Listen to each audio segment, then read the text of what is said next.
Kamusta, Scorpio? Welcome to Like a Tarot. Alamin natin kung anong situation or kaganapan ang nangyayari sa mga ilang Scorpio.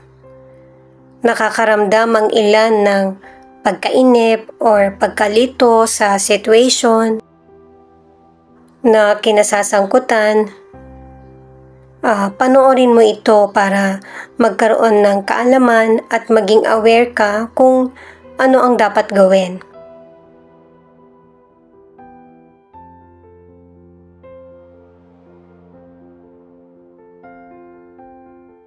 Merong good news na darating sa iyo, communication, email, o kaya kontrata na hinihintay mo.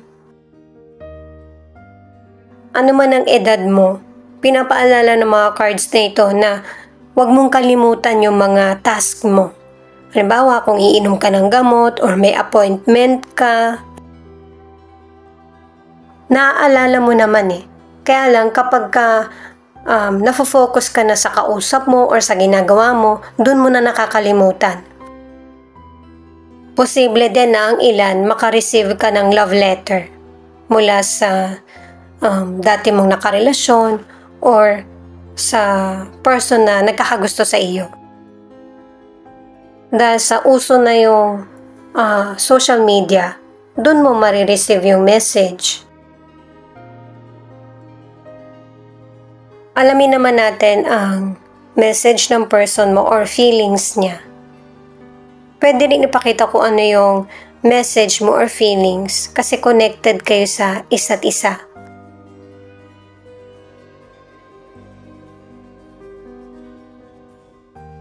Maaari na secret lovers kayo ng person mo. Meron talaga kayong ibang karelasyon. At yung ka-connection mo ngayon ay dati mong nakarelasyon noon or dati mong naging kaibigan. Maaari din ng ilan hindi pinapaalam ang relasyon muna sa iba. Pwedeng ikaw ito o yung person mo na nilelet go na kung ano yung nakarelasyon sa nakaraan kasi happy ka na sa situation mo at wini-wish mo rin na maging masaya na din siya sa kung ano yung nangyayari sa buhay niya ngayon. Kumbaga ito yung dapat niyang ipagpatuloy. Kaya nagkaroon ng secret lovers kasi nga yung person, tingin ng person mo, yung third person ang umakit sa kanya. Kumbaga nadala lang siya sa kung ano yung naging connection nila. At itong person mo, meron naman siyang pagsisisi sa mga nagawa niya or nasabi niya sa iyo. Dahil nga sa nagkaroon siya ng ibang karelasyon.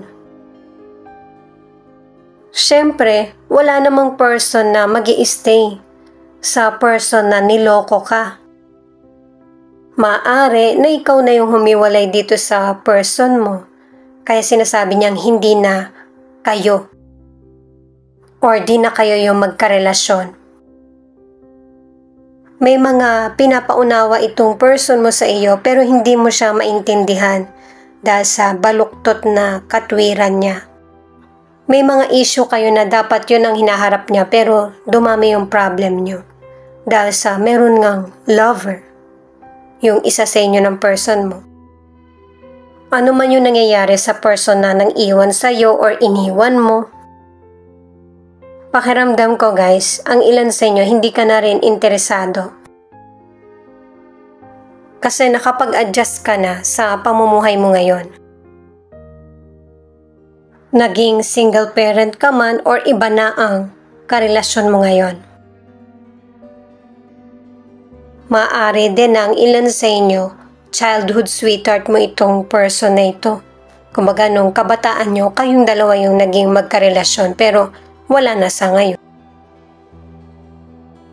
Paalala para sa mga bagong viewers na ang reading na ito ay timeless reading. General reading, ano man ang edad mo or gender mo, kunin mo lang kung ano yung akma sa sitwasyon mo. At saka ikaw na rin magpalit kung si person mo ba ito or ikaw. At ito ang start ng 1 week reading mo.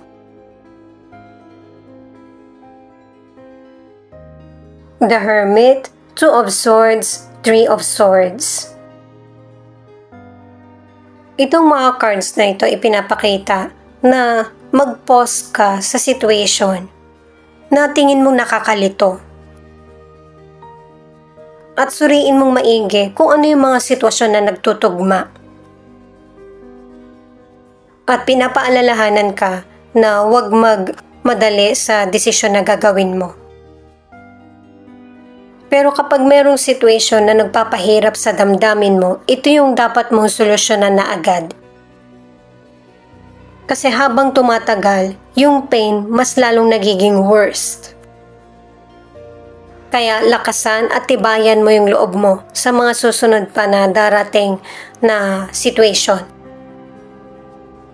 Ang ilan sa inyo sa career or negosyo, nag-iisip ka na magpalit ng trabaho, meron ka ng pinagpipilian.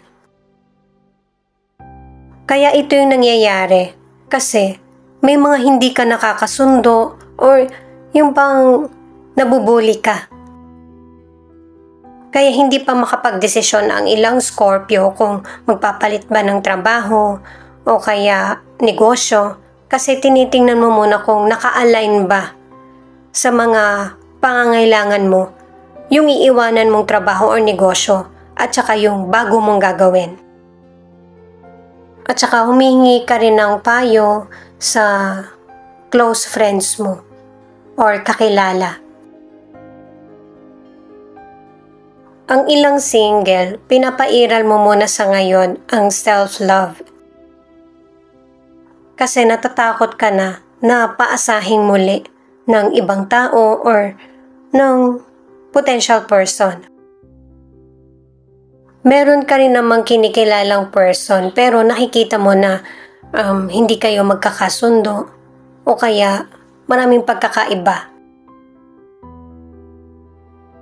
Ang ilan sa inyo sa relationship, meron kayong mga hindi na resolbahan na problema sa relasyon. Kaya ang ilan sa inyo, nag-aaway kayo ng person mo o kaya hindi nagpapansinan. Yung bang biglaan na lang nag-iiba yung mood. Yung hindi nyo pagkakaintindihan ang magiging dahilan ng paghihiwalay nyo. The Wheel of Fortune, Page of Cups, 2 of Cups. May surprises na magaganap sa buhay mo. Pwedeng makareceive ka ng good news, ng message, o kaya yung person mismo yung sasadyain ka para makausap. At katulad na sinabi sa naunang cards, ang ilan sa inyo, yung bang meron ng magandang dulot, yung mga paghihirap mo or pagtitiis. May iba naman, hindi ka nagtitiis, kundi nag-i-enjoy ka pa nga. Maaari na magkaroon ka ng mga bagong kaibigan or yung kaibigan mo ay magpo-propose sa'yo or magkakaroon kayo ng relasyon. Partnership ito na maganda ang simula. Kung nagkakaroon ka ng problema sa financial, ito na yung ending. Pero pinag-iingat ka pa rin sa investment bago mag-commit. Kasi may mga Scorpio na matagal mong pinag-ipunan o pinaghirapan mo kasi yung financial. Kaya huwag ka basta magdesisyon. Kasi makakamit mo pa rin naman yung abundance sa buhay mo ng paunti-unti. Makakabayad ka na rin sa bills mo o kaya nahiram na financial. Kung gusto mong palaguin yung financial mo sa maliit na pamamaraan muna, yung makakaya mong i-manage. Ang ilan sa inyo sa relationship ay nagkakaroon talaga kayo ng problema ng person mo. Lalo na't pinapakita na nagkakaedad na kasi ang ilan sa inyo. At anuman yung nakaraan na painful na naganap sa relasyon nyo ng person mo, pinapakita sa cards na mareresolbahan nyo pa rin. May ilang Scorpio kasi na hindi nag-give up. Ito yung pakiramdam mo. Nakadalawang cards ka na maaaring matagal mo na tong kaibigan or secret admirer mo siya na mabubuko mo na yung true feelings niya sa iyo. Kakaiba kasi yung treatment niya sa iyo. Seven of Pentacles in reverse, the Sun in reverse, the Empress. Kung ano man yung sitwasyon na kinakaharap mo, na nahihirapan ka, hindi naman ibig sabihin ending na ito ng buhay mo or ng situation. Mas makakabuti na hanapan mo ng tiyempo yung gagawin mong desisyon or situation. At katulad ng sinabi sa naunang cards, hindi naman kailangan magmadali kung ano yung dapat mong gawing desisyon. Mas makakabuti pa nga kung hayaan mo muna yung situation hanggang sa makaisip ka na ng tamang solusyon. Huwag ka masyadong mag-focus sa problem. Kasi mariresolbahan mo yung problems mo kahit gaano man kahirap ang situation. Para sa ilan sa kalusugan, naapektuhan na yung health mo dahil sa busy na schedule mo.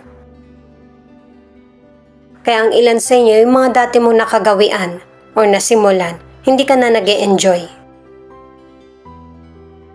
Maaari din na ang ilan sa inyo ay yung person mo or ikaw na babae ay pregnant. Kaya wala sa kondisyon yung katawan.